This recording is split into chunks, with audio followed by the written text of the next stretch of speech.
Saúde! O inverno chegou e com ele as doenças típicas do frio. E no Plano Aberto de hoje você confere algumas dicas de prevenção. E você vai ver também alerta para as grávidas. A posição de dormir pode colocar em risco a vida do bebê. Fique atenta aos cuidados.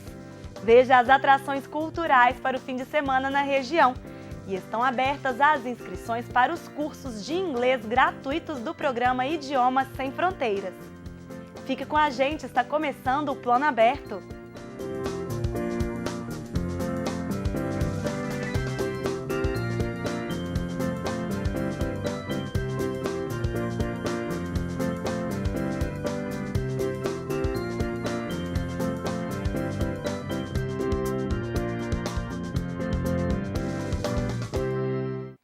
Olá!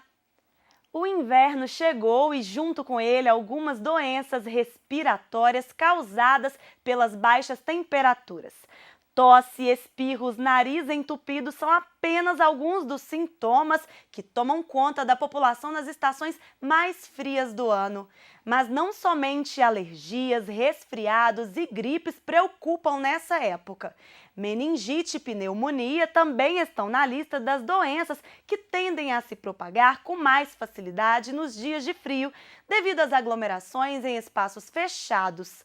Por isso, algumas medidas são essenciais para a prevenção desses problemas. Eu conversei com um médico especialista e você confere agora mais informações.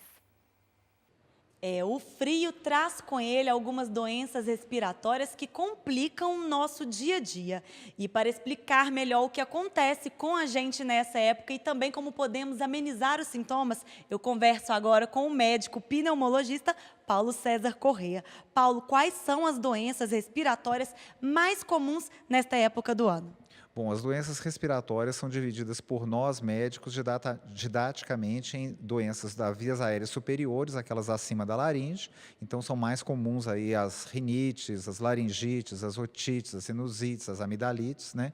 E as doenças das vias respiratórias inferiores, abaixo da laringe, né? Então inclui as traqueobronquites, pneumonias, as bronquites infecciosas, as exacerbações infecciosas de bronquite crônica, etc. E quais são os sintomas mais comuns dessas doenças? Os sintomas respiratórios são daquele local que está acometido, né? Por exemplo, assim, se é um resfriado comum, que normalmente é uma rinofaringite, né? A pessoa vai ter nariz escorrendo, dor de garganta, né? Se vai ter, pois, se for sinusite, a pessoa pode ter dor, a compressão dos seios da face, febre, calafrios, né? Então são sintomas que a gente fala, um sintoma de localização, né? Associado àqueles sintomas gerais febris que a gente está acostumado, né? Febre, mal-estar, adinamia, dificuldade de alimentar-se, né? Falta de apetite, etc. E qual é a relação do inverno com as doenças respiratórias? Exato. O inverno aumenta muito a frequência de doenças respiratórias. Uma das causas é porque, por estar mais frio, a gente fica mais agregado em lugares fechados. Então, uma vez a gente ficando agregado em ambientes fechados, a transmissão pessoa a pessoa se dá de forma muito mais fácil.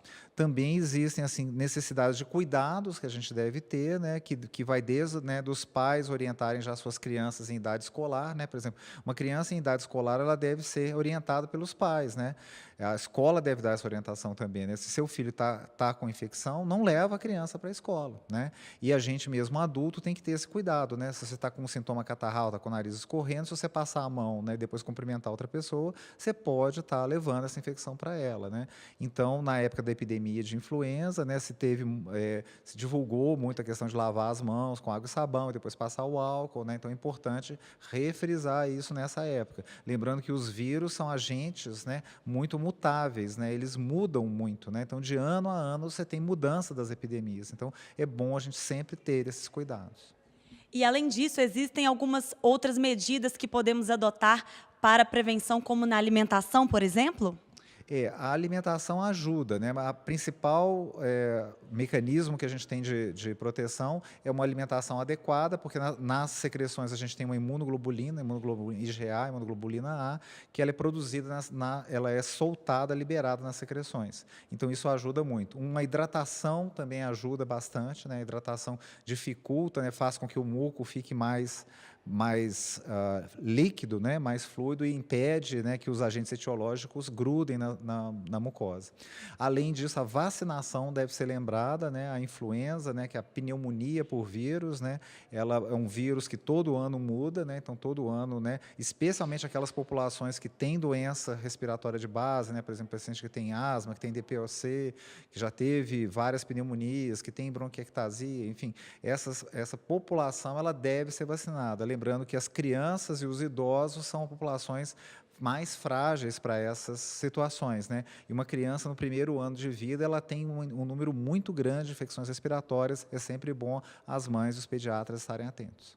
Muito obrigada, Paulo. E em caso de suspeita de alguma doença respiratória, o mais indicado é procurar atendimento médico. E ainda falando em saúde, atenção futuras mamães.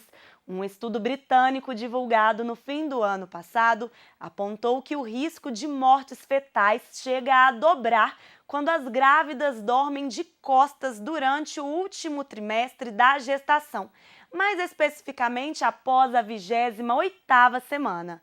Segundo os dados levantados, cerca de 100 mil bebês poderiam ser salvos por ano caso as mães passassem a adotar alguns cuidados básicos na hora de dormir, mesmo no momento de tirarem pequenos cochilos.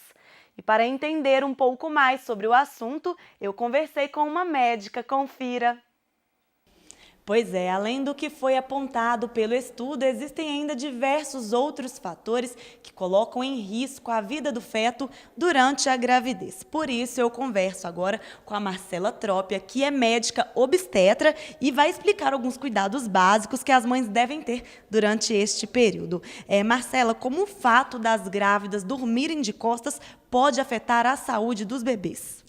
Bom, existem dois pilares que levaram a esse estudo, né, e que justificariam essas conclusões. Um deles é que na posição supino, que é na posição de costas, né, com a barriga para cima, a mãe junto com a gente tem o peso do útero mais o peso do neném, que comprime um vaso muito importante que a gente tem, que é a veia cava. Então isso reduz o fluxo de sangue para o útero, para o neném. E sangue para o neném é oxigênio. Então, a gente diminuiria o nível de oxigênio do neném quando a mãe dorme de barriga para cima. E quais cuidados as futuras mamães devem ter para evitar esse problema? Bom, o estudo ele traz umas dicas que são muito interessantes, que a posição inicial de dormir é geralmente a posição que a mulher fica mais tempo nela durante uma noite de sono. Então, o ideal seria tomar cuidado com a posição inicial de dormir. E umas dicas que a gente pode dar é deitar de lado, de preferência para o lado esquerdo, colocar um travesseiro na lombar para evitar, né, a mulher voltar para a posição de barriga para cima. Outra dica que o estudo fala que é muito interessante é, nas mulheres de cabelo longo, amarrarem uma chuquinha no cabelo mesmo para a posição de barriga para cima ficar desconfortável. E toda vez que aquela mulher acordar no meio da noite, ela tentar que posição que ela está e voltar para a posição de lado. Outra coisa que eles falam, que também é muito importante, é, nas sonecas durante o dia, a gente já começar a ter o hábito de deitar de barriga para o lado. E além de evitar dormir de costas, quais outros cuidados são essenciais durante a gestação e o que a falta desses cuidados pode acarretar para a saúde do bebê? Olha, o tabagismo e o etilismo são fatores muito importantes, principalmente no terceiro trimestre. Eles podem levar a um desenvolvimento do neném abaixo do peso adequado para aquela idade gestacional, né? E além de serem fatores de risco para a morte súbita do neném também.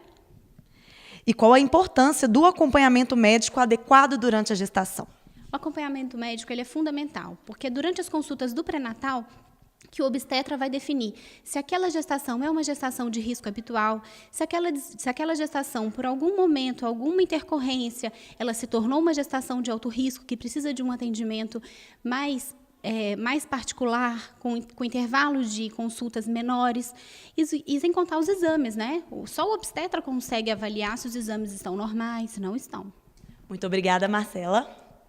E é sempre bom lembrar que para receber o acompanhamento gestacional adequado e assegurar a saúde da mãe e do bebê, as grávidas devem procurar a unidade básica de saúde mais próxima. Confira agora as atrações culturais para o fim de semana na região. Até o próximo sábado, o distrito de São Bartolomeu, em Ouro Preto, recebe o Cuca, festival de férias que conta com oficinas e atrações culturais para crianças e adolescentes. Toda a programação é de graça e as inscrições podem ser feitas no Café Uaimi, que fica no centro do distrito. Nesta sexta, o caminhão do projeto Cinema Pra Você Sim chega à cidade de Mariana. Ele vai ficar estacionado na Praça dos Ferroviários até sábado para exibir 5 filmes por dia. As sessões começam às 8 da manhã e vão até às 7 da noite. A entrada é gratuita e as senhas vão ser distribuídas alguns minutos antes dos filmes. E quem participar do projeto vai ganhar pipoca e refrigerante. Também nesta sexta-feira, às 8 da noite, em Ouro Preto, o coral Madrigal Presto se apresenta no Teatro Municipal Casa da Ópera. A entrada é gratuita e as senhas vão ser distribuídas na bilheteria do teatro, com 1 hora de antecedência. Toda a comunidade está convidada a participar. No sábado, a Praça Minas Gerais, em Mariana, recebe o show Minas ao Luar, com o cantor Wilson Sideral. A apresentação vai começar às 9 da noite e toda a comunidade está convidada a prestigiar.